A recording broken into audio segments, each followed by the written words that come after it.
Hello, I'm Keith Gordon, broker for Altru Realty and a founder for that company. I'm also a founder for a new company called Showing B, and I'm going to do what's called a waggle. It's my first waggle post for Showing B. And what is a waggle? A waggle is actually a bee dance. So we have a bee-themed website. I'll tell you about that website in a second. But what a waggle dance is when a bee is out foraging for nectar and it finds some, it returns back to the hive and it shares that location with other bees. And the way that bee does that is through a bee dance. And it's kind of cute. And our website, Showing Bee, is kind of cute as well. Showing Bee is a showing engine. So if you're a buyer or a seller and you want to organize your showings like a lot of agents do behind the walls of the MLS, you could do so on Showing Bee for free. You can book your own showings with a listing agent in real time using an actual calendar that allows you to communicate with whom you want to communicate with in real time. So that's Showing Bee. Now you know a little about Waggle. Let's get to my Waggle post. So we're in a mess here in Tampa Bay. Florida's in a mess from this Hurricane Helene and Milton. Helene more so than Milton, even though Milton was not kind to Valrico, which was devastated, even though that's not in a flood zone. It was probably built in a lower lying area. Maybe it was a wetland at one time. And wetlands will always probably return to wetlands because they're wetlands for a reason. They've been wet for thousands of years, so you're not supposed to build on those. As far as the Tampa Bay lower lying areas and the Gulf beaches, past the Grill, Gulfport, straight up the coast to Cedar Key, the problem we've got is 80% of the homes, or about 80% of the homes, are built slab on grade. Slab on grade means the slab, which is 6 inches thick, is poured right on top of the dirt without any backfill. Backfill, you could backfill the grade 2 feet, 4 feet, 6 feet, maybe even 9 feet. It's kind of hard to get that high because you got to compact that dirt, and if you get too high, you might have some cracking and settlement in the slab, but at least you can go easily 6, 7, 8 feet. But that's not what most of these homes have done. They're just slab on grade. Now, what do you do if you're slab on grade? Do you try to raise the structure up to make it higher, like I just described?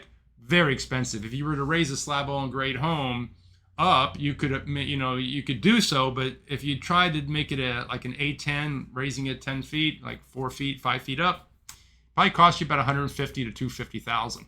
If you try to bring a slab on grade home up to 13 feet, which is how they build in Terre Verde and in Sands Point and some other areas where I built back in the 80s, you'd have to drive piles down there, like 25 to 30 piles, do a grade beam. When you chop off those piles at the grade level or below grade, you create a bunch of footers. They call it a grade beam. And then you come up with steel and block, 16 by 16 block, all the way up to 13 feet to create that kind of structure. Problem with that is it's about $500,000 or $600,000. And if your home's worth $800,000 and you spend $500,000 raising it, you're at $1.3 million. You're not going to be able to sell that home for $1.3 million because you're going to be competing against homes that were built originally as a velocity type home with better looking construction. And there's no way you're going to compete for that. So that's not going to work. FEMA might grant some money to mitigate that cost, but I've heard there's not a whole lot of grants going on there. So what do you do? So I've got a crazy idea. Some people say kind of crazy, and some people say not so crazy. I think it's a good idea. I think going back with standard materials in these devastated homes is a mistake. I go back with waterproof type of mentality. So let's get back to what you got there. So if we go back to a concrete slab, assuming you're not crawl space in a wood floor, if you got a slab on grade, you could always just rip that tile off with a machine. It takes a couple hours. It just strips that all off for about $800. You can strip that thing right down to concrete. Go back with stained concrete floor. So now we got a nice stained waterproof concrete floor, okay? Interior walls. This might sound ludicrous, but I would certainly run 4-inch block, or I would run brick, or something that's non-porous, that's not going to be damaged by water penetration. Seal that up, and that is your interior walls, more like a loft style. Electrical grid, none of this, 2.5 feet, 18 inches off the ground, electrical sockets. That's not going to work. Rerunning electrical is $20,000 in a home at least.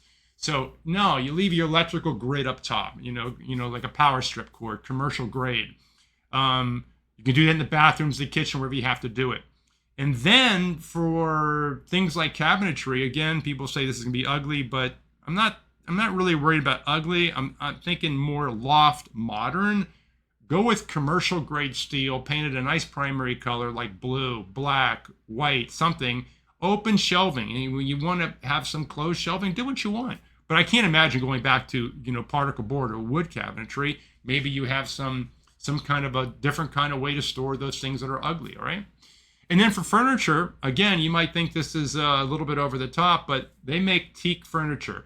Teak is a very fine wood. It's one of the best woods out there. It's how they build luxury boat yacht decks are made of teak wood. It's made for water. It won't be damaged by water. Obviously, your upholstery would be, but you just pull that off. So yeah, I'm talking about making a beach house, a loft beach house out of these homes that are sitting slab on grade. Anyway, thanks for listening to my waggle. Hope to see you on Showing B, where you can post your waggle there. If you're a realtor, if you're a seller, you can do the same thing. Mortgage brokers, it's a free account. I'm Keith Gordon, broker for Altru Realty, founder of Showing B. Thanks for listening.